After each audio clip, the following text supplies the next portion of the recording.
makes us live on... Oh my gosh, I gotta change some things up here, don't I?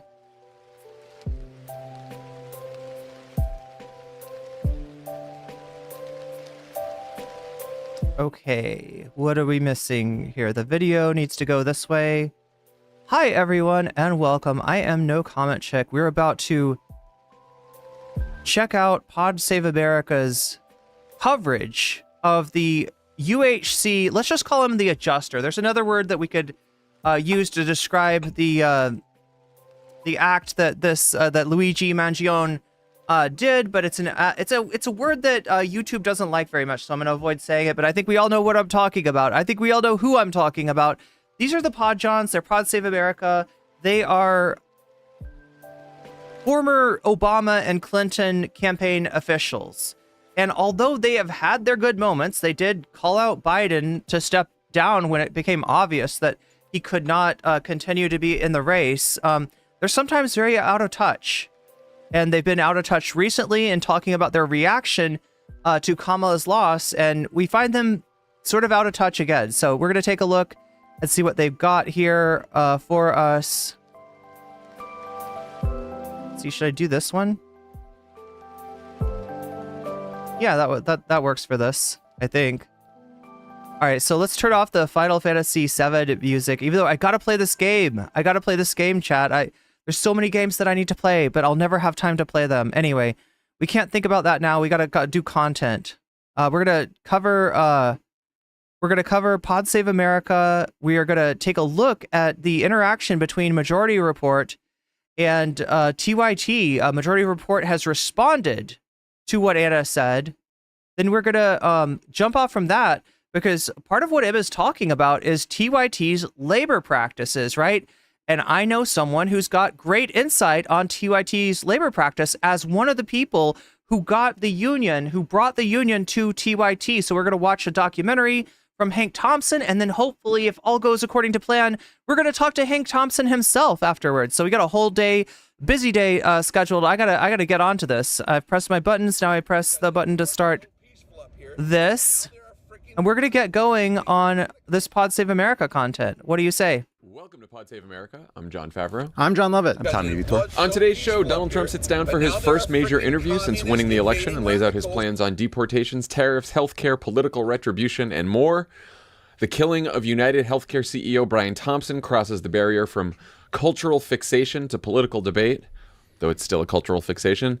And in some incredible news, Syrian dictator Bashar al-Assad flees to Moscow, ending 2 generations of his family's sadistic rule. We'll get into what this means for the world and for America's new president.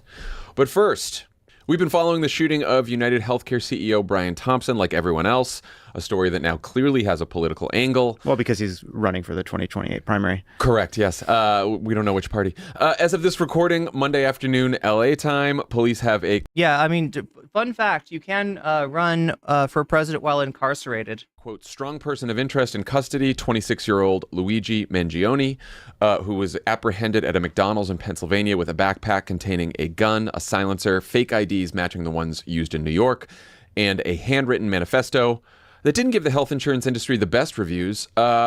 This was after the bullet casings found at the scene had the words delay, deny, and depose written on them. The reactions on social media, which is why this is one of the reasons why this is a big story, have ranged from people joking about the murder to celebrating it. United Health Group had to shut off the Facebook reactions to the announcement of Thompson's death after nearly 75,000 users responded with a laughing emoji. The reaction inevitably reached the point where politicians got asked about it. Here's California Congressman Ro Khanna on ABC. Is there some point to this vacuousness? Now, if you're talking about Pod Save America, you're not alone. The comment section is asking pretty much the same question of the Johns. If you're talking to me, I can't help you. This week on Sunday. Let me just say it was horrific. I mean, this is a father we're talking about of 2 children, and my sympathies to the entire family. There is no justification. See, the thing is, I don't see anybody talking about how horrific it is that people are denied medical coverage resulting in their untimely deaths. I don't see anybody talking about how horrific it is that there are Americans forced to sleep outside with no shelter. because the housing market has been commodified, all right? Now, I'm not a bloodthirsty person. I do not revel in the pain and suffering of other people, but just I feel like the empathy is a little bit misplaced here. For violence. But the outpouring afterwards has not surprised me. Look, I, as a congressperson, had United Healthcare deny a prescription for a nasal $100 pump spray, and I couldn't get them to reverse this. So imagine what ordinary people are dealing with. The biggest denial comes when it's cancer treatment. I mean, people are getting denied on cancer treatment. And my view is very simple. Why can't we have a rule that if a doctor prescribes something and if Medicare, traditional Medicare, is going to cover it, then private insurance companies should be forced to cover it? I mean, it's absurd in this country what's going on. I think that's a good idea. What do you guys think of Roe's answer, and what's your general take on this story? So when I saw that the shooting had happened, I was like, okay, so here's what's going to happen next. I just was waiting for it. Like, there's going to be a round of people celebrating it. There's going to be a round of people criticizing the people for celebrating it. Then a round of people criticizing those people for not understanding the pain that people are experiencing in their lives. Everybody. Next thing you know, universal health care. Right. Like, right. It's sort of like Medicare for all or else. Right. That was the worst ideas I've heard. But They're laughing about it, but for a lot of people, it is a serious situation, and it's about to be, it's about to be a serious situation for everyone. This is what's disturbing me about the Pod Johns, right? They've recognized now, like I don't remember if it's in this segment or if it's in the next segment that they put up, that we are in an anti-establishment mood in the country. Yeah, it only took you 16 years to see that. These are people that were involved in, like I said, the Hillary campaign and the Obama campaign, et cetera, et cetera. These are people that are supposed to put out their political feelers to understand, to put their finger on the pulse of the country and to know what's going on and to understand what kind of mood we're in. And they have just now gotten that, like, you guys, I think that people actually, they're kind of anti-establishment. I think maybe the Liz Cheney thing wasn't the best idea. I think that maybe running for, like, the stability and the of our government and the establishment and the status quo, that might have been the wrong prescription for Kamala Harris. Yeah, no duh. The kind of like no duh. The way you demonstrate you really understand what's broken in our healthcare system is by performing this lack of empathy. That's how you demonstrate you really get it. And if you don't have that lack of empathy, that means you don't really get it. All of that. I'm sorry, but like empathy in the face, empathy for the CEO, when you haven't showed empathy for the people affected by for-profit healthcare in this country, and you don't realize that that is on the same level, all right? As far as taking people's lives, right? You recognize what happened to the United Healthcare CEO as murder, but you don't recognize what's happening to Americans every day as murder. That's the problem. That's the problem, love it. And just like you got voted off Survivor, your audience is not, they're not smiling at you right now if I look at the comments right now. So that I was just sort of waiting for, and of course, like, unfolded actually worse than I expected. It was all like what they're giving. Okay, and I don't want to say this to, like, I'm not encouraging, I'm not trying to stoke like hatred, let alone violence against anybody, right? But they're giving pre-French Revolution noble. Like, that's the level of disconnection that they're showing, and that's obviously a bad thing. All pretty ugly. The thing that I like, there was a lot of like earned vitriol. Like, insurance companies, some are better than others. Plenty play games, even break the law to try to avoid paying. We have a cruel and broken system. But what do you understand that the cruel and broken part of it starts when we commodify healthcare? Do you understand that? Do you understand that right from the get-go, it's not a thing where it's like, well, it should be better administered, or there should be more regulations, or this or that. No, the problem is it's a for-profit healthcare market. The problem is that people are making money off of this, like, life-saving medicine. The problem is that some things should not be bought and sold. And people's lives are at the very top of that pyramid. Like, that's what we have. Like, this guy, well compensated, is a tool of a broken system. This insurance company exists and benefits from a broken system. And like, that to me, like, I want to have a debate about the broken healthcare system and why we have this ridiculous system where half the people get insurance through work. And look, if you're willing to allow that, you've also got to draw the obvious conclusion that it's not just healthcare that needs to be decommodified. And then the obvious conclusion that there's a fundamental contradiction between the needs of working people and the desires of the capitalist class. Which creates these incredibly convoluted and broken incentives where we have publicly traded companies that exist to create a difference between how much they pay out in health benefits versus how much they recoup in premiums. Like, their job is to maximize that differential. We built a whole system around it. That's fucking stupid. That is terrible. That causes all kinds of harms. Like, I mean, I'm glad you see the perverse incentive in the healthcare system. I wish you'd see it in capitalism at large. But like, the idea that we're going to associate the murder of a health executive with Medicare for all, to me, does not bring us anywhere closer to Medicare for all. We're not going to shoot our way to universal health care. And it ends up becoming a kind of vicious and negative and divisive debate, a debate we can win without kind of needing to resort to this sort of... I don't know about that. I don't know about that. Now, look, I'm not endorsing what Mangione did as a method. Like, I'm not, you know,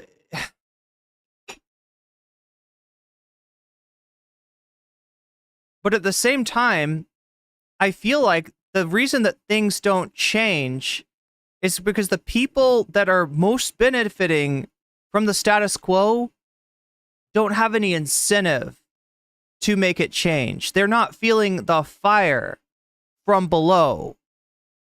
And that's the only way that things change. Like, ridiculous kind of performative, I don't know what you'd call it, theatrics, heroics, I don't know. Yeah. People can make jokes. The reason I don't make them is because I just think that people all have families and, you know, let's think about it on a human level. And then also, you know, deciding that we're tacitly supporting targeted assassination is the slipperiest of slopes, in my view. And I saw people saying, well, you know, United Healthcare is responsible for more deaths because they deny claims. Well, what if someone decides that rationale applies to, like, you know, abortion rights groups and goes after their CEOs, right? And I think copycat violence is a real problem. So let's just not celebrate this stuff. That said, everyone has had a terrible interaction with an insurance company. Yeah, there it is. The insurers reject 1 in 7 claims for treatment. ProPublica had a really long investigation in February of 2023 that's worth reading about United Healthcare. Freedom is never given by the oppressor. It must be demanded by the oppressed. It's one story about the treatment of... And I'm not saying demanded at the end of a gun barrel, but I am saying that if your smoke at this moment is for people that don't have sympathy for this asshole, then you're misdirecting your rhetorical fire.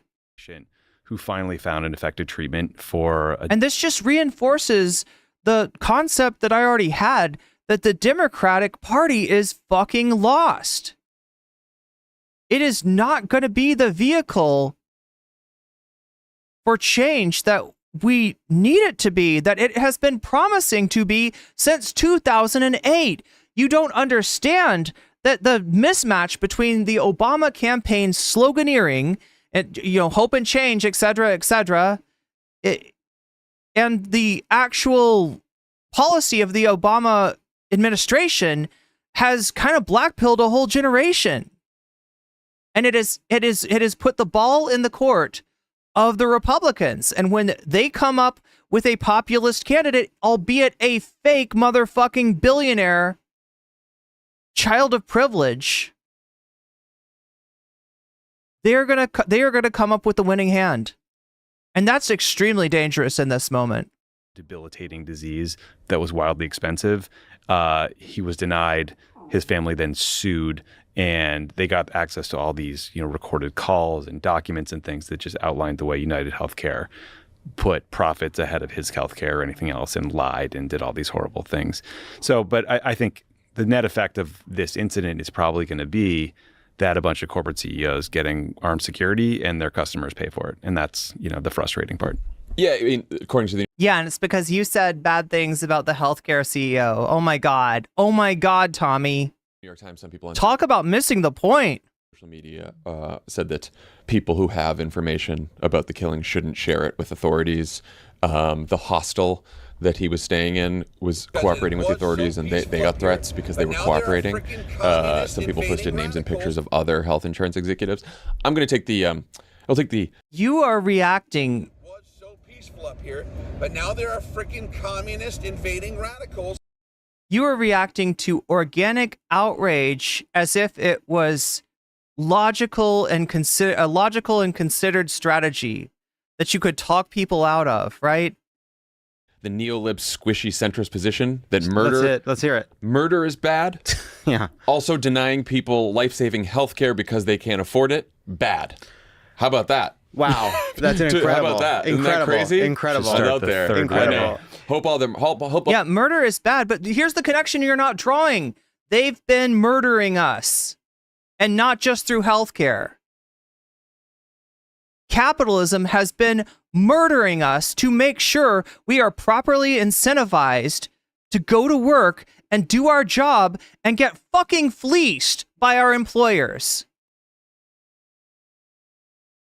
Right? They put the pain of death on going unhoused. They put the pain of death on not being able to get medical care. And that is murder too, John. It's just not recognized as even violence, as even a crime. And it's happened a lot more than we've seen CEOs gunned down. So please, if you're gonna show some sympathy, for the family of the victim, etc., at least show some sympathy for all of his victims. While the murderers are caught and punished, also hope we pass more laws to make sure that everyone can get the health care they need without the insurance company putting them through hell, which insurance companies frequently do. Yeah. Fresh hell at that. I feel like the other question, like, why do we have a system where I wonder what they cut out. all these people have horror stories, like terrible stories about what it's like to engage with these companies? These companies exist to deny claims and make life harder. And, The reason is capitalism, love it. That's the reason the perverse incentives are there. Look, when you have a contradiction in the needs and in the interests of the capital class versus the working class, you get shit like this. Right? This is natural. This is part of the system. This is not a bug in the system. This is baked in. This is a feature. This is how it's supposed to work. This is by design. This is what capitalism does. And no attempt to nerf it down with regulations or a social safety net is going to take away that fundamental fact that even when you get regulations, even when you get a social safety net, what happens? It gets clawed back. 40 years between Roosevelt and Reagan, 40 years to change the dynamic in the country from a Keynesian one to a neoliberal, neoconservative hellhole. Obama used to tell stories about what it was like when his mother had cancer and how you're dealing with the worst moment of your life and you're on the phone with insurance companies. Like, why does this system exist? And, the debate online, fine, it's not real life. But I do think it captures something that is real about the healthcare debate, which is there are all these people that are screaming like the system is fucking stupid. It is stupid, right? Yeah. And yet when you try to change it, you run into this buzzsaw. Now, part of that is because the insurance lobby donates a lot to campaigns. They run a lot of ads. There's a lot of anti-government, anti-Medicare propaganda. There's a lot of right-wing propaganda about this. But the reality is when you ask people, do you like your insurance? The vast majority say they do. Even when a majority of those people say that. I think what they're saying is they like the fact they have insurance because they may know people who don't. Or they may know people who are in a situation where they're paying way too much, right? If you've got insurance through your employer and it's not, prohibitively expensive, then you consider yourself lucky. But that's not That's not the same as liking your insurance. Like, you don't like the fact that getting sick is expensive. You don't like the fact that you're punished for getting sick. You don't like the fact that you're only allowed to be, taken care of when you're in a job that provides healthcare, in a job that's not trying to put you in a 1099, situation, right, where you're considered a contractor somehow, and so that you don't get healthcare. They've had problems with their health insurance, that 1 in 6 say that they've had claims that they could never resolve. Yeah. They could never resolve. Just to put some statistics there, like Kaiser Family Foundation did a very large poll June of last year, June of 23. 81% of people give their health insurance a rating of excellent or good. Now, if you're in poorer health, that number falls, but it falls to 68%, still pretty high. So the more you need it, the worse you like it. In other words, the more you need it, the more you realize it sucks. The people that are saying my health insurance is good are the people paying premiums and not really requiring that much care.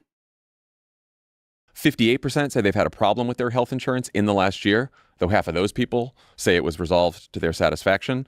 And then 27%, so 1 in 3 people, say in the last year they've had a specific issues with a claim denial or the insurance company paying less than they had hoped the insurance company would pay. Clearly a problem. To your point, though, let's talk about what's happened. Let's talk about what the barriers are, right? What happened when we tried to pass the Affordable Care Act, right? Which was a Herculean effort that cost a lot of Democrats their jobs, a lot of House members. Everyone talks about what happened in 2010 and like why didn't down ballot. Look, let me just let me beat you to the punch, John, and compare this to another program by another Democrat, right? Let's compare it to Social Security and Medicare, programs implemented as part of the New Deal under FDR. Those have been things that are still considered third rails. There have been attempts to claw those back. There's been attempts to, essentially, these are entitlements that you pay for throughout your life as a worker, and then you get that money back when you need it in your old age, right? These are two of the most popular government programs that are implemented at all. Why is it that Obamacare was almost repealed by Trump? Why is it that it was not the kind of third rail issue that Social Security was? And the reason is because it did not go far enough. And I would, kind of argue that Social Security doesn't even go far enough, but that's another story for another day. The conservative approach that the Obama administration took towards healthcare that was being described in the campaign as universal. Yeah, to me, universal healthcare means if you've got a health problem, then we've got a health solution. Our society is too wealthy to not pay for people's healthcare. And it shouldn't take, it shouldn't eat a hole in your pocket. It shouldn't set you back economically that you are sick, that you are injured, et cetera, et cetera. Right? I mean, like, that's the real reason. There's a donut hole left by Obamacare where the people that are very poor get their healthcare covered, assuming that their state has allowed for the Medicare expansion through Medicaid expansion through Medicaid. And and then the people who have good jobs, they get decent insurance, but in between there's a lot of people that are kind of fucked around in a bad situation. That's sort of a donut hole in terms of care, and that donut hole is what allows a charlatan like Donald Trump to make a pitch to repeal and replace Obamacare, even though what are you going to replace it with? Well, I've got concepts of a plan. I've got ideas. I've got look, it's only been 8 years, right, since he said he wanted to repeal and replace Obamacare, but he's got concepts of a plan. So I guess we should trust him with that. But yeah, no, people will buy that when they're unsatisfied with what they're getting from Obamacare, and that's win, and was it OFA or this or that? No. A bunch of people took the vote, knew that they would probably lose because they took the vote for Affordable Care. You got to admit that Obama. I know what he's going to say. He's going to say it was Joe Lieberman, Joe Manchin, Kristen Sinema. It was people like this. It was the what do you call them? The yellow dog Dems, the Democrats that are from red states, and they're very conservative. Like it was, the rotating cast of villains is sometimes what they call them. That's what he's going to blame.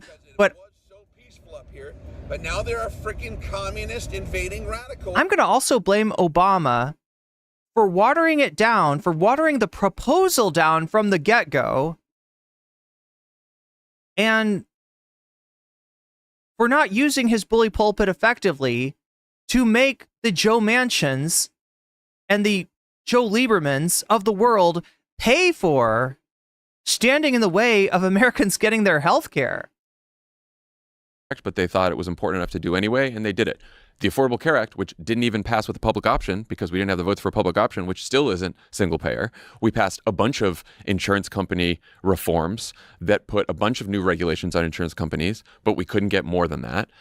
Fast forward to the 2020 Democratic primary, where the central debate in the primary... Sorry, are they called blue dogs? I don't know why I called them yellow dogs. ...was over Medicare for All. And what happened there, Medicare for All ended up less popular than it started at the beginning of the primary, because when you ask people, should the government... Did it though?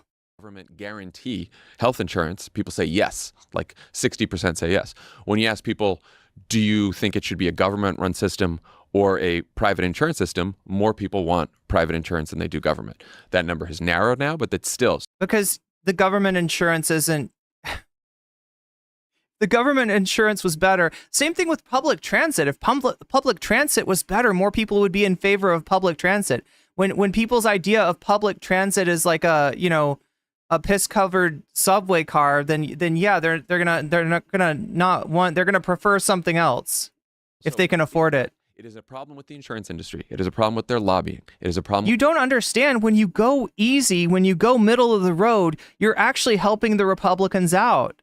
The Republicans' message is that when the government gets its hands on something, it ruins it. It makes it bad. Public is bad. If it's public, it's private, it's really good and it's prestigious. I mean, this goes for schools, this goes for transit, this goes for a lot of things, right? And they've been able to, because of the timidity, frankly, of Democrats, they've been able to sell this message that public means shitty, right? If you provide public services that are not shitty, you might see a different perception. But again, these Democrats are afraid of their own shadow, and they have been since the late 70s, early 80s. The money in politics is certainly a problem with the Republican Party, but it's also, we have work to do convincing people to change this system. Well, it's also, I think the fact that profit is in the healthcare system is the original sin here. Yes. Thank you, Tommy Vitor. Thank you, Tommy Vitor. We would all want to get rid of. But if we were doing it over again, we would have it without profit in the system. Single payer, Medicare for all type system. The challenge that you It's just funny that they don't draw the conclusion from there to the fundamental contradiction of capitalism, that profit is also a problem when it comes to housing, and the profit is a problem in general. That is the original sin, not just profit, but exploitation. So look, I mean, we all know what profit is. It's when somebody sells a good or service for more than they pay to create it, right? So that is the capitalist, getting, fleecing you on one side, but not a lot of people think about exploitation, which is what happens when you go to work.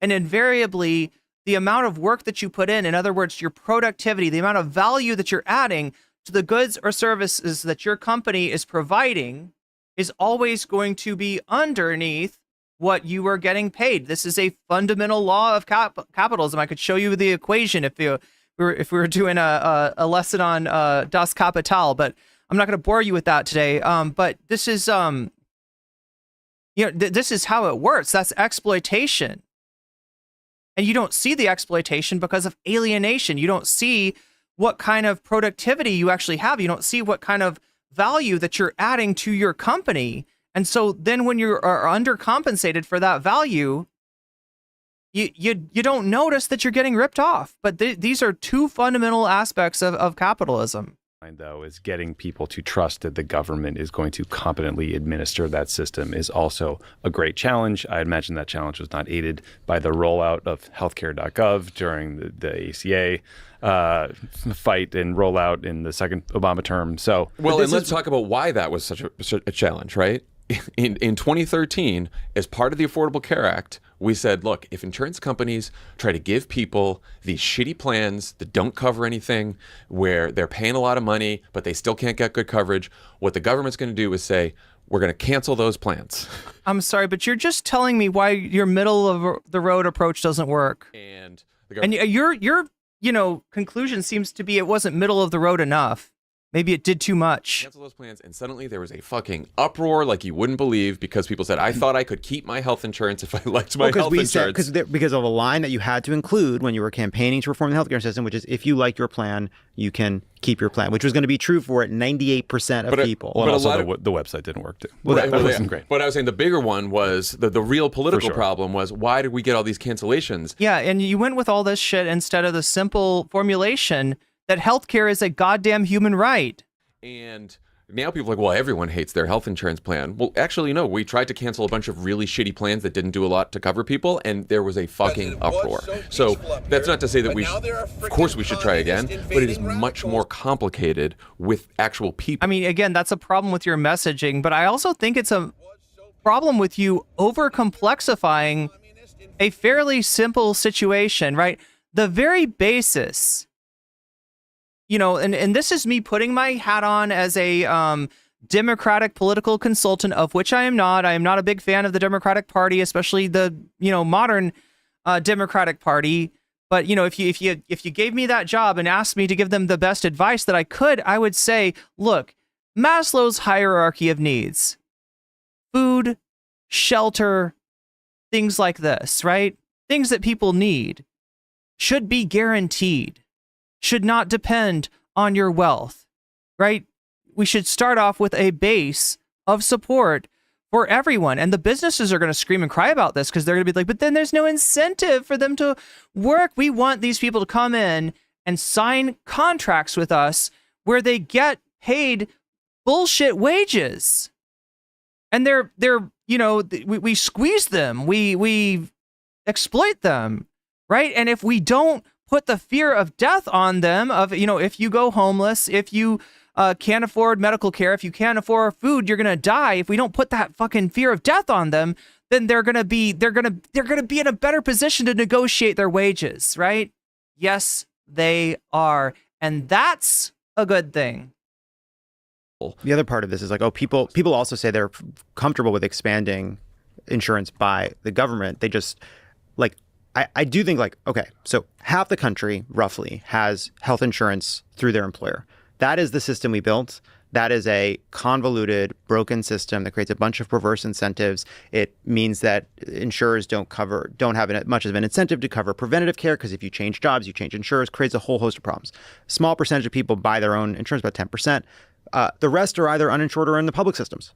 We already have a huge chunk of the country in public health care. And that poll that John talked about, it said that 81% of people like their private insurance. It's even higher for Medicare. Medicare is extremely popular. And I do think the point that Ro Khanna makes in that interview is smart, right? Like that private insurance should cover anything Medicare should cover. He's thinking about the ways in which to make private insurance more like Medicare, basically, which costs far less to administer, right? The huge percentage of private insurance costs goes towards administration. What's administration? It's paying the staff that reviews claims, tries to make their costs low, right? It's money that goes... Let me read some chat here. Again, chat, I've got 3 chats, so pardon... I beg your pardon if I don't read all of your chats here, but I'm dealing with what I can. Justin Govin says, I'm from Canada. They don't get paid for hard work and sacrifice they did to become a doctor. Okay, so doctors are in a bad way in Canada is what Justin Govin is saying. Justin, have you talked to doctors from the United States? Because their biggest complaint is dealing with healthcare companies, with health insurance companies refusing to pay for the treatments that they say that their patients need. And doctors here and healthcare workers in general are vastly overworked as well. getting worse healthcare than actually paying providers. But like, part of what happens when you end up only debating, when the debate becomes about are you for single payer or against single payer, is you don't have other debates. A debate like, should we lower the Medicare eligibility age to 60? How about that? Or I was going to say, to your point about people liking Medicare so much, I think that the plan offered in 2020 that was both the best plan but also the most politically palatable plan and that most people liked it was, remember Pete Buttigieg proposed Medicare for all who want it? Yes. And so basically it would allow anyone, if you really want Medicare and you want to be covered by Medicare, you can choose that. And if you really don't want that and you really want your private health insurance plan, you can choose that. And the idea would be that Medicare would be so popular that more and more people would buy in, and we would eventually transition to a system where Medicare covers everyone. There's a lot of, yes, that was a sort of a form of a public option. But like, you lower the Medicare, like, you know, the public option was killed from Obamacare, and it was killed by a bunch of senators. They all hid behind Joe Lieberman. Killed by a bunch of people. But one thing that Joe Lieberman... Rick's Americana, I like that. This is a Jim Hightower quote. I don't know much about Jim Hightower. Ain't nothing in the middle of the road but yellow stripes and dead armadillos. Is that actually, was that originally Jim Hightower? Or that almost sounds like, oh my God, what the fuck is the guy's name? He was like a American TV cowboy. That almost sounds like something that he would say. Personally killed was what's the dude's name, chat? Medicare buy-in for people. And that was just a policy to help. Like, if you were between the ages of 60 and 65, that is where your health, you're not yet in Medicare, but you still are in the age where you're starting to have more and more health problems. It's extremely expensive group to insure. If you get laid off when you're 58, it's incredibly expensive. Like, there's a huge bunch of problems that happen there. And Joe Lieberman personally killed a Medicare buy-in. But like, if we could get the Medicare age down to 60, it costs about $25 billion a year, a tiny, tiny fraction of the budget. And that alone would bring healthcare costs down for fucking everybody just by dint of getting this pool of expensive people to insure off. But like, these are the kinds of things I think we should be talking about, like simple fixes that get us on the road to Medicare for all. Because if Ro Khanna said, like, you're not surprised by the reaction. There's an incredible amount of anger and antipathy towards health insurance companies. We should target it. We should direct it towards a political aim that. Rick's Americana, usually when you do a $5 or greater super chat, my TTS automatically reads it for you. So I'm going to read it out for you since it's not working for some reason. Hightower's title of his book is the armadillo thing. That was the title of his book, Nothing in the Middle of the Road but Yellow Stripes and Dead Armadillos. Either way, thank you for the super chat, Rick's Americana. I could actually help people as soon as possible. Well, guess what? If there were Democratic majorities in Congress and Democratic president, we'd get a public option. We didn't last time around, even though Joe Biden proposed it, because we had Kyrsten Sinema and Joe Manchin. If we had won the Senate this time around and won the House and won the presidency, then we'd be talking. So yeah, Favreau's like, stupid Americans won't vote for Kamala, won't vote for Democrats in the Senate and House. It's just fucking stupid Americans. It's their fault. For a second term. And these should be part of the like this is part of the attitude that I fucking hate about Democratic Party officials. We talk about like, what are Democrats for? We spent a long it's Americans' fault for not voting for, what is our big, for not voting for the world's most lethal military, for not voting for somebody who stops talking about price gouging and starts talking about Liz Cheney agenda for the future. Like, these kinds of big changes have to be part of it. All right. So that is their first segment. And like I said, I mean, I don't want to, beat around the bush too much, right? But their comment section is not with them on this. Don't expect the deer to weep when they are told the hunter is dead. There we go. I mean, that's about the dent of what's going on in the comment section. Now, they did another segment here, and this is with... Wait, what is this guy's name? Dan, what is his fucking last name? Anyway, Dan from Pod Save America. Welcome to Pod Save America. I'm Dan Pfeiffer. Dan Pfeiffer, thank you. I couldn't remember your name. I'm Melissa Murray. As our listeners know well, Melissa is the co-host of our excellent legal podcast, Strict Scrutiny, a law professor at NYU, and an MSNBC legal analyst. Melissa, it is always great to have you on Pod Save America. Thanks for having me back. Really great to be here. Well, you're one of the smartest people I know, not just on legal issues, but on all things. And we have plenty to talk about in the legal world. And I would say very little of it is good. But let's start with the news because there's a lot out there these days. Before we get into the latest with Trump and his nominees, let's talk about the United Healthcare killing. This story is showing some real staying power, both for predictable reasons.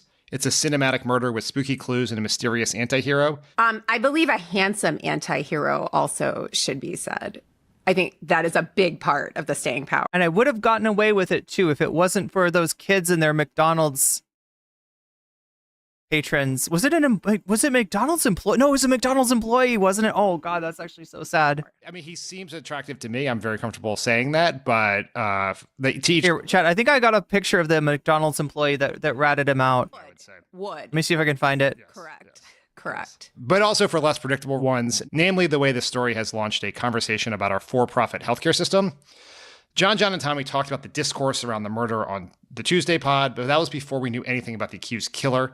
Do you have a take on this story and why it's become such a cultural moment? Well, I think for all of the reasons that you all have rehearsed on the pod, healthcare sucks. Healthcare All right, here we go. in this country. This is the employee was a huge step forward, but it's that ratted him out.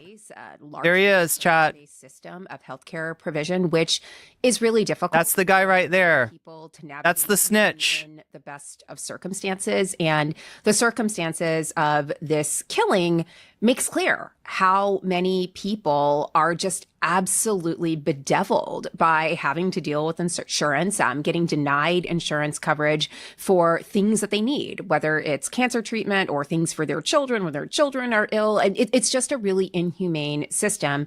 And it has sparked this conversation in the context of a really inhumane murder because it really goes to some kind of experience that obviously... I'm sorry, inhumane murder? Like, look, I know you're not trying to say this, right?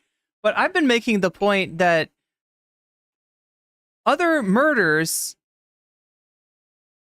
that happen and are not called murders are murders that happen when people can't get health insurance. They die prematurely because of that. So when you say a very inhumane murder, it's like you're begging the question of, like, as opposed to all the humane murders that happen. And look, our system does treat that kind of murder by capitalism is considered a humane and justified murder. It's not even called murder. You just died and you deserve to because you lost the game of capitalism, and that's the penalty. That's a murder too. And this is the problem with the Pod Johns. I am not asking you to come out here with a fucking Luigi Mangione t-shirt and be like, this is my guy right here. You know, I'm not asking you to say, to spit on the grave of the healthcare CEO or anything like that. But what I am asking you to do is to have at least as much smoke for the murders that are done by capitalism as you do to a murder that is done to a capitalist. That's all I'm asking. It's a very low standard that I have for you, Pod Johns. Universal for a lot of people. I really sort of hate the discourse about the discourse. And Well, so I'm going to stipulate at the beginning of this that murder is bad. Celebrating murder, also bad. Yeah, congratulations. Good job. Spicy take. Healthcare system where the bonuses of the CEO and the value of the stock are tied to denying cancer treatments is also quite bad. But I do think... And the way you say it makes it sound like it's not as bad. That's your problem right there. that everyone... This is why you're getting roasted in your own fucking comment section, Dan. Politics, and in particular Democrats, should take note of the reaction here. And I don't mean the trolliest people online who are saying the most outrageous things and getting, so maybe chasing clout or saying things. I just mean the fact that in a time when it's very hard to capture the nation's attention, this is done so. And that tells us something about how people feel. And it is time. Yeah, there we go. Thank you. Thank you, Cable Hogan. It is social murder, yes. To what happened in the election. No, I think that's exactly right. People are really frustrated. Healthcare provision is at bottom an economic issue. Individuals are bankrupted by their medical debt. The Biden administration was taking steps to deal with that at the end of the summer. So it's a big deal. I mean, and I do think the fact that the discourse has shifted now that the suspect has been identified and captured. Has it though? And people are actually... You're breathing a sigh of relief. Listen, this is my fear that the people campaign officials in some way are like acting out the roles of nobles in the pre-French Revolution, right? That these are the people that are like, well, I'm glad that business is done away with. I'm glad we don't have to worry about the, like, I don't know. I'm glad we don't have to be worried about being, pulled apart limb from limb in our mansions in the provinces, and only to see them roll out the guillotines, right? Talking about other things, a little more humorous, a little more human, like, The problem with these people being the ones in charge of the campaigns is that they're so insulated from what normal Americans are actually feeling, and they're supposed to respond to it. This is supposed to be a democracy. Whether they would put money on his book. It's supposed to be a government of, by, and for the people, when the vast majority of the people are workers. They get paid a wage for what they do. They do not get paid for the things that they own. And I would guess that maybe even some of these Pod Save America people fall under that rubric too. However, there is a tendency amongst the professional and managerial class to misperceive their class interest as being more in line with the capitalists, right? It's seeing the interest of the capitalist as stability in some way. Books in prison if he is convicted. Yes. And I think that sort of shows like people are thinking about this in human terms. I don't think people are discounting that, someone has died here, someone who has a family, a wife and children, and this is a tragedy for that family. But I think what some of this discourse is speaking to is that healthcare provision is an actual tragedy for many more Americans too. That's right. And I think it is like healthcare is at the core of this specific issue, but the reaction to me says a little bit more about how people are pissed at the system. And I define the system broadly. It includes healthcare companies, it includes drug companies, it includes Wall Street banks. It includes the companies that are price gouging on gas and groceries and eggs and bacon or wherever else. It includes politicians. It includes the media. It includes Hollywood. Well, it's an anti-institutionalist That's moment. right. And Yeah. Trump. And that's what I was commenting about when I said they only took 16 years to get it, right? At first, I think my comment was going to be it only took 8 years for them to get it, thinking that, it started in 2016. But really, I think the anti-institutional moment started back in 2008 in the financial crisis. And while Obama's campaign spoke to that anxiety, unfortunately, his policy did not. And that is what blackpilled a generation of millennials. Weaponized. That could have been a fucking, that could have been there for, Democratic candidates in the future. But the once bitten, twice shy, once burned, now they're not as easy to, you can't just like be like, hope, change, come along, right? They're like, nope, I've heard that before. I need a little something more firm. I need a firm commitment. Very cynical and dangerous way. And I have now become cynical. Democrats think about our path forward. We have to recognize the moment in which we are existing. It can't be a moment in which we are defending institutions, that we are the protectors of the status quo. It has to be, and I think the reaction. And it only took you 16 years to figure that out. Amazing. Here should suggest to us that we need to be bolder in our messaging, bolder in our response, bolder in our policy prescriptions to speak to that moment. Because if we don't, these are the moments in which historically demagogues and authorities. I'm sorry, I gotta say it. We need bolder people in charge of whatever party is going to actually stand up to MAGA, which I've got my doubts whether that's the Democratic Party now. I know that's a wild thing to say, and that, in some ways it's easier to imagine an end of the country itself than it is to imagine a two-part, like a system that's not Republican and Democrat, an America that's got a legitimate left party. But either the Democratic Party has got to be taken over, has got to undergo a hostile takeover by workers, or it's gotta go by the wayside. Taken power. We've just had that happen here, and we have to understand that this tells us the reaction to this is not normal, and it tells us that we need something more than a typical response to it. Only took you 16 years. Yeah, I think that's right. And I think one thing that's been really interesting is the discussion over Obamacare in the wake of this. And, I'm an older person at this point. So when Obamacare was introduced in 2009 as a policy prescription and then actually enacted, it was actually radical. I think now, many years later, yes, we can understand that it was essentially a kind of reform of the existing system, but that was a really big deal. So I don't want to lose sight of that. But it's been a number of years, it's been decades. It feels like people are on board with Obamacare. Maybe this is the moment to push even further and to think about a system that would address. Listen, the more that you get the former resistance advocating for, an expanded healthcare system, a more universal healthcare system, advocating for a rise in minimum wage, the harder it's going to be for Trump to pass his shitty agenda. Some of the But instead, so many of them are doing a Anna Kasparian and a Cenk Uygur, or they're doing a Mika Brzezinski and Joe Scarborough. They're rolling over and they're showing their bellies to MAGA. That's the exact opposite. They're like, well, we did the resistance thing before, so now we're just going to do the cozy up to Trump thing. things that even Obamacare cannot. You're exactly right. It's hard for people who were not around in politics or Yes. paying attention to politics back then to understand how radical an idea it was. Because the core principle of Obamacare, for as imperfect as the process was to get it done, was that there is a right to affordable health insurance in this country. It did not achieve that for every single person, but that was the goal. And there are reasons it didn't. The Supreme Court made it worse by affecting the Medicaid mandate. Republican governors made it worse by refusing Medicaid expansion in their states. There were problems in how the law was written. That's problems in the implementation of it.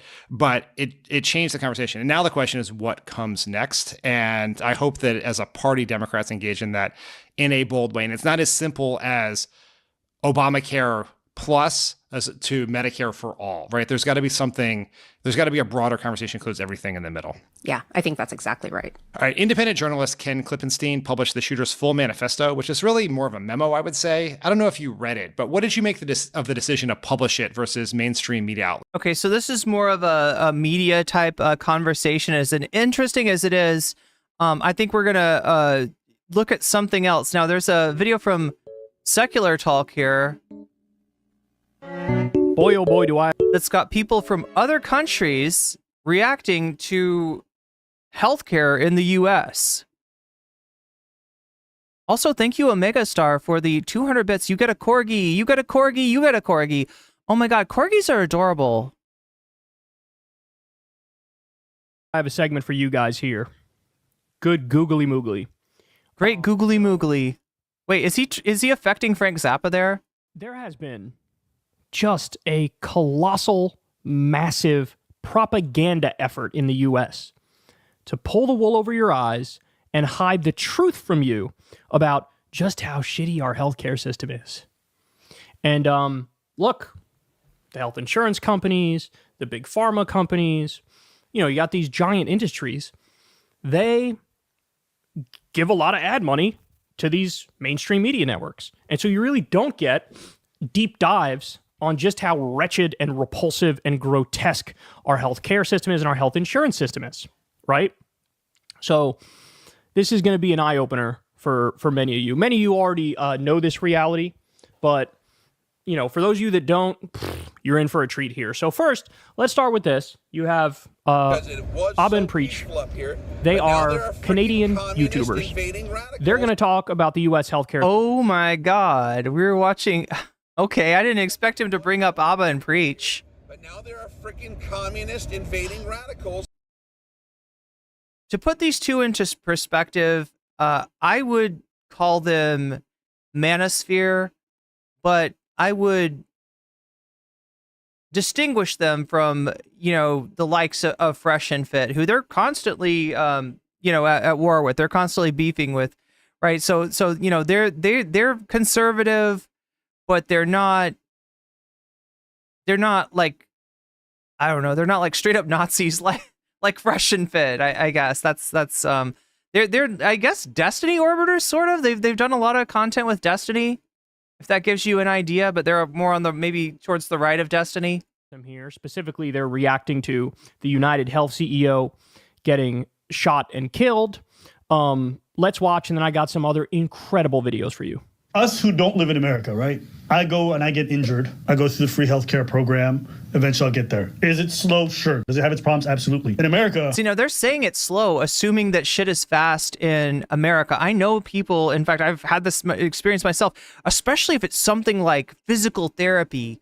You're waiting a long time to actually get it.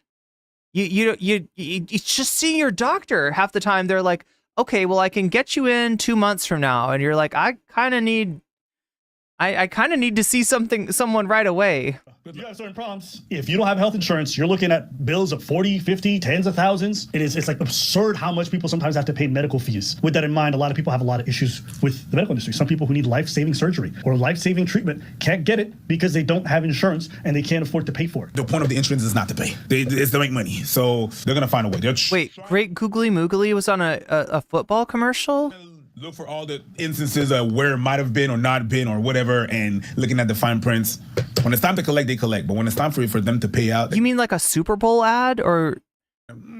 Yeah. Let's see about that. In my opinion, beyond even this man or his company, this kinds of industry shouldn't exist. I don't think there should be a standard anywhere in the world, in my personal opinion. Hell yeah. Because I think health insurance stuff and how... And so now, do you notice how conservatives, some of them get this too? Functions works really well if you got money. If you got money, and it doesn't mean that they don't have bad takes on a whole host of issues. It doesn't mean that that this is going to get rid of their the fucking social conservative culture war brain rot. But pay for some of the best coverage and all that shit. It's great for you. It does mean that the barrier to getting this kind of legislation passed is actually lower than you think it is. But for everybody else, it's fucking trash. And knowing that, like, yeah, we can talk about this guy, people can hyper-focus on this, but honestly, that's an industry, in my opinion, I can't believe exists to this day. But that's me. And I'm not trying to sit here and say, universal healthcare that we have in Canada is perfect. It comes with its flaws. But good Lord, I've never looked at the American system and thought to myself, that's great. I could handle being a poor person in that shit. By the way, we talked about this. The way they prioritize who gets the care in single-payer systems is literally by need. Who needs it the most? They hop right to the front of the line, right? It is the most rational, logical way to determine who gets the care. Look at need, go based off that. In the US, we do what's called a wallet biopsy. Who gets the need? Who's got the most money, right? And so that's a shitty system. So are there, in some instances, some waiting that you have to do in Canada or other single-payer countries? Sure. But usually the waiting is more for elective procedures, right? And if there is some waiting for a necessary procedure, it's literally just, this is as quick as we can get you in, but we know you need the care, so you're hopping up as high as you can in that line, right? Whereas in the US, that's not how it functions. That's not how it functions. The wallet biopsy is the end-all be-all, and there are terrible wait lines here as well, and you could be on that wait line even for care that is absolutely necessary. And forget it if you don't have insurance. You're going to go bankrupt. Medical bills are the number one cause of bankruptcy. You guys who love it, you guys got money. And most places in the world are always going to be amazing if you got money. Even here in Canada, if you got enough money, you can go through a lot of procedures and get shit done. It don't matter. And when we talk about having money, we're not talking about like being dirt poor, like the opposite being dirt poor and everything like that. Just working class.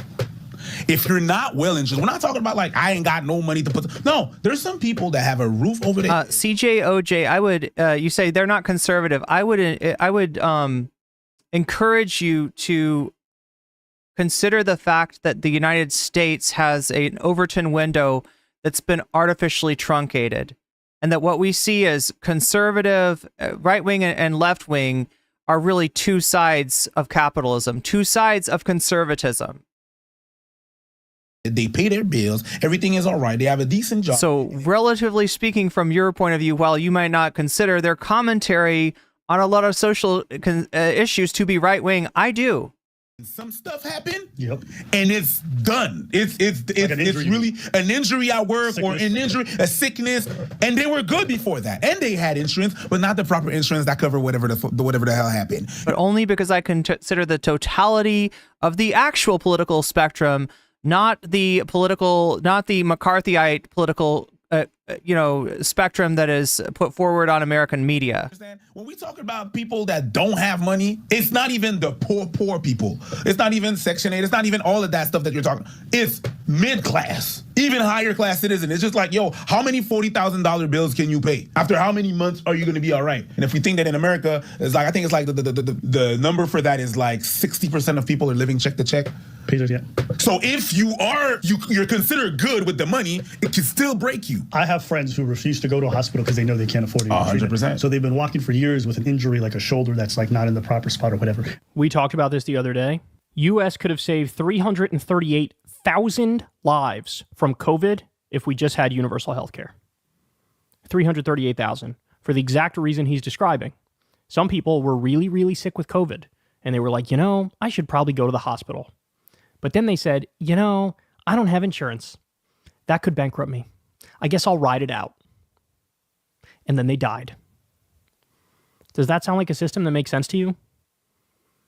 Does that sound like it's how it should be? So that's a Canadian reaction to our healthcare system. They were reacting to the... But yeah, if you want to call them reactionary centrists or whatever, be my guest. Shooting of the United Healthcare CEO. But I got more for you. This is an older video, but man, is it important. Here is somebody on the streets of the UK talking to British people about how much U.S. healthcare costs. Now remember, where they're from. This is the channel Politics Joe. Anybody know about this channel? Everything is taken care of. It's just paid for with tax money, right? When they learn about the way the U.S. system functions, look at the shock and awe and disbelief on their faces. They cannot fathom that this is the reality for Americans. Here we go. 10 grand for a baby. Is there a price for that? Yes. Jeez, $100? $200? $2.5 grand. $80. 600. 250. More. Shh. Shut the fridge. More. £300. $600. $600. Yeah. Ambulance call out. How much do you think that costs? Zero payment. Zero payment? Yeah, zero payment. No. It costs $2,500.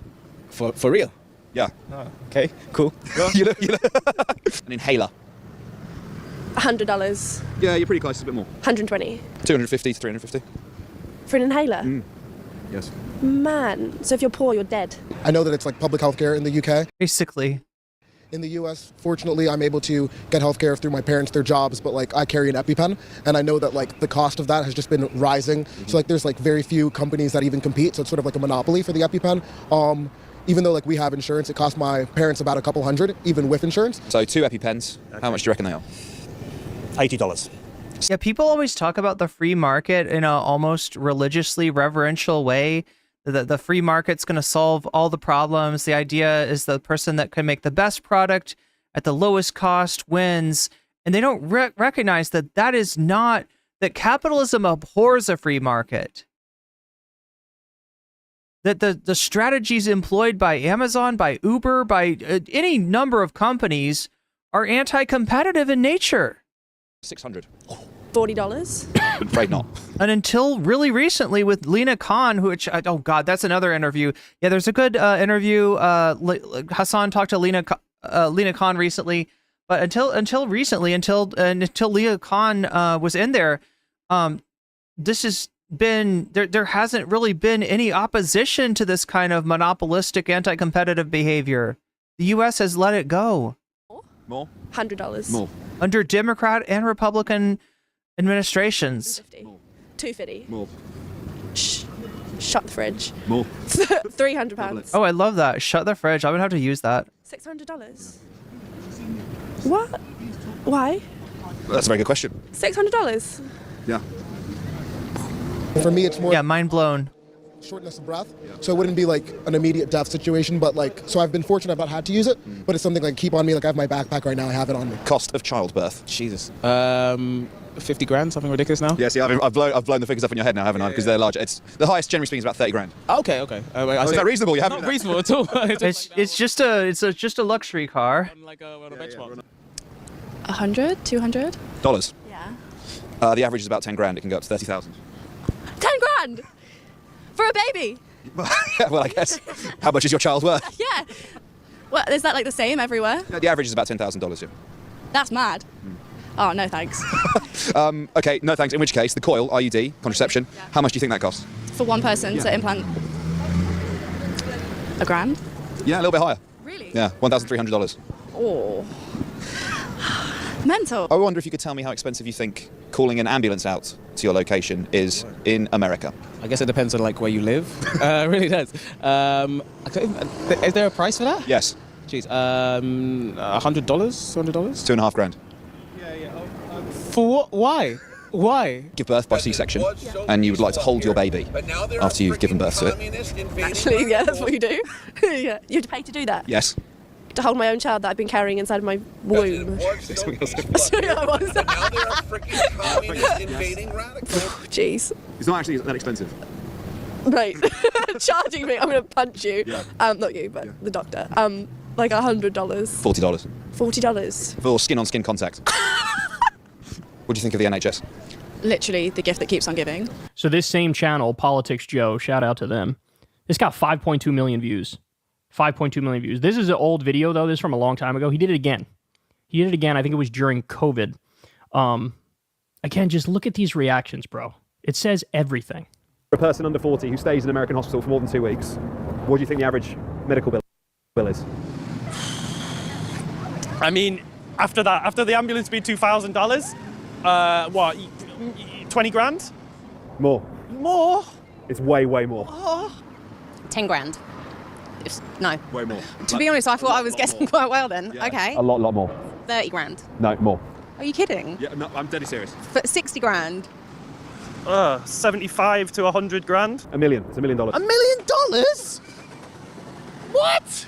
What, for like a stay in hospital? Yeah. Cost you $1 million? You know, but we're talking lots of medical care is being given to you here, Ralph. You know, you're being taken care of. Yeah, you're being looked after, but $1 million. I mean, like, considering here we get it for free. $1 million. Oh, shut up. Are you serious? Yeah.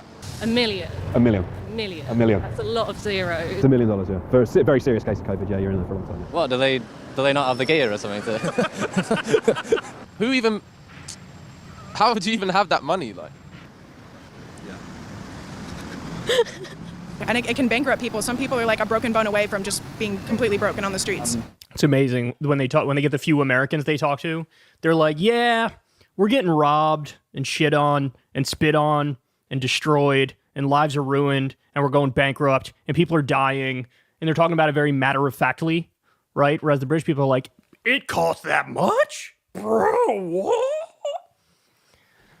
Disgusting, man. It's criminal. It's criminal. It's criminal. That's what I'm saying. In our country. It is criminal. And that's what the Podjohns need to pay attention to. They can, identify the act of murder as being criminal, but the kind of social murder that goes on all the time and this facilitated by dudes like the healthcare CEO, they don't recognize that. That as violence, they don't recognize it as a crime. They don't recognize it as anything. They somehow, they're not even paying attention to that.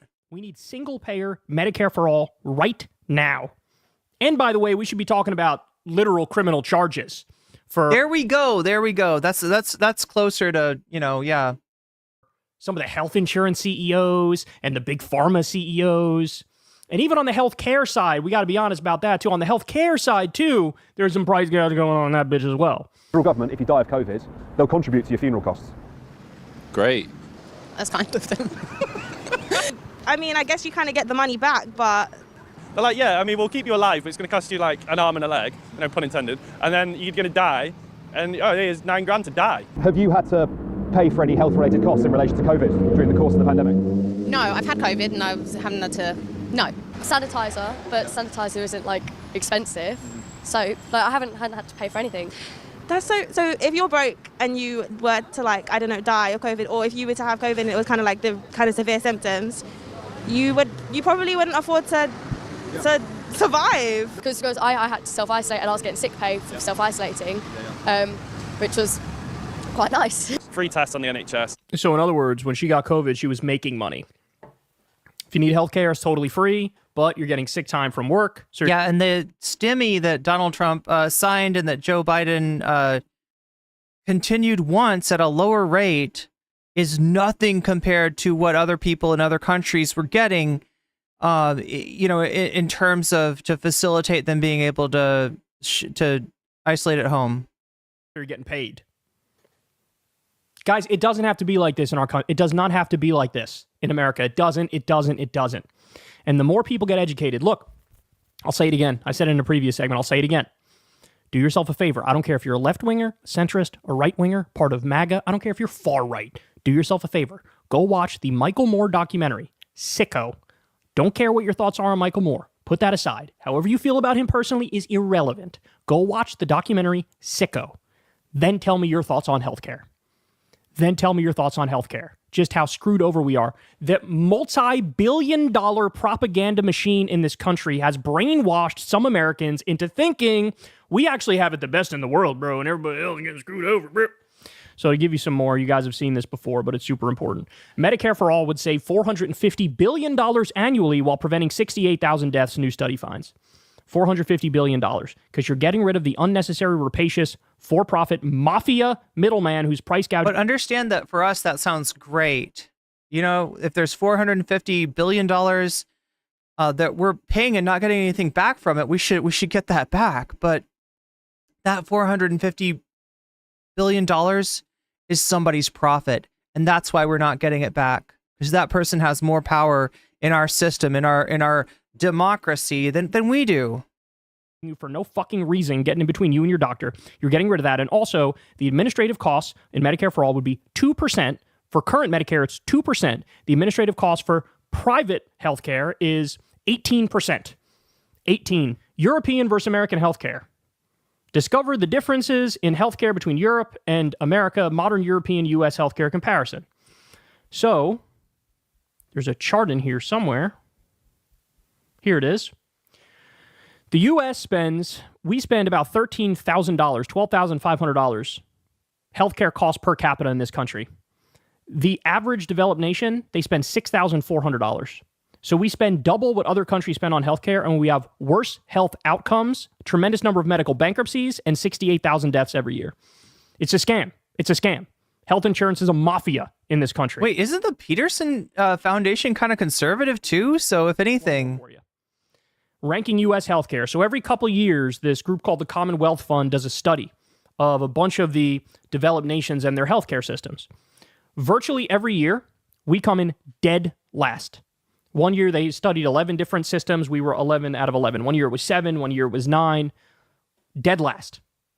The only thing we're good on is the care process, they say, right? But care access at the bottom. Yeah, what does that even mean? Close to the bottom. Equity, the bottom. Outcome, the bottom. So they have all these categories. Hey, how is the healthcare system in this area and that area? And we just shit the bed virtually across the board. It doesn't have to be like this. It does not have to be like this.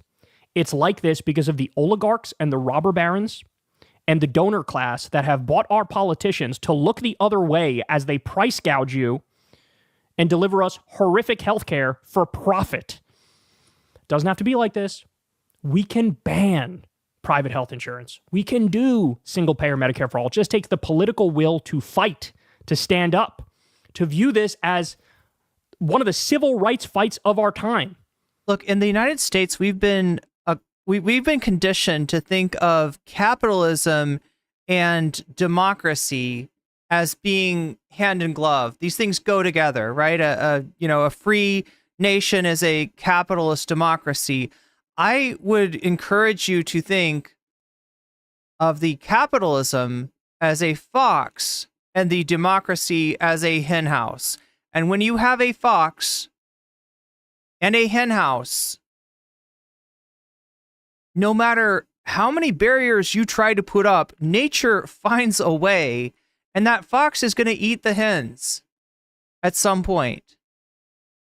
These things are antithetical. They are not symbiotic.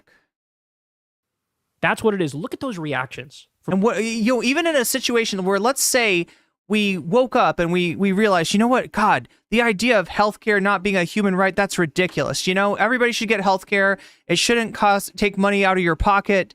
If you get sick, you get healed, right? You get medical care. And that's just the way that it is. We could do that. And after a certain amount of time, if we keep the capitalism, if we keep the fox, it's going to get back into the hen house. It's going to get back into the hen house, right? This is a problem that we need to take care of either sooner or later. And the later we wait, the harder it's going to be to take care of that problem, the stronger that fox gets. And the more damage that's done. Capitalism is one mode of production. It is better than the mode of production that it replaced, which is feudalism, right? We don't want to go back to kings and queens. But it is worse than whatever mode of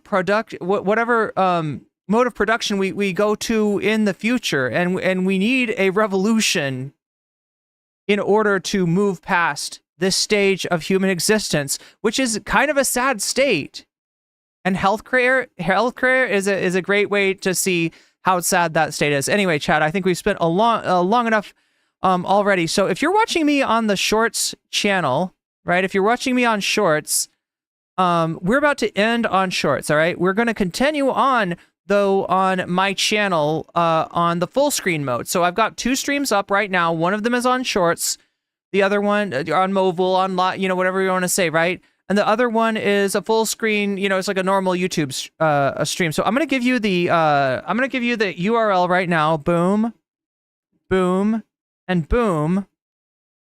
I'm going to put this up for you, and I am going to invite you to join us on the other side. I'm going to be ending the short stream, but I'm going to be continuing to stream on that link. So go ahead and click that, and I'll try to make it as easy as I can for you to get switched over. Let's put a redirect in there too. So hopefully this will redirect some people, and you can join us on the other side of this. So anyway, if you're leaving us now, thanks for hanging out. I've had fun talking to you about a very important subject, and make sure to drop in some other time as well. If you want to stay with us, click that link, and you will join us on the other side. And we're going to be talking about TYT. So if that sounds interesting to you, join us over on the full scale stream. Until later, though, for the rest of you. So.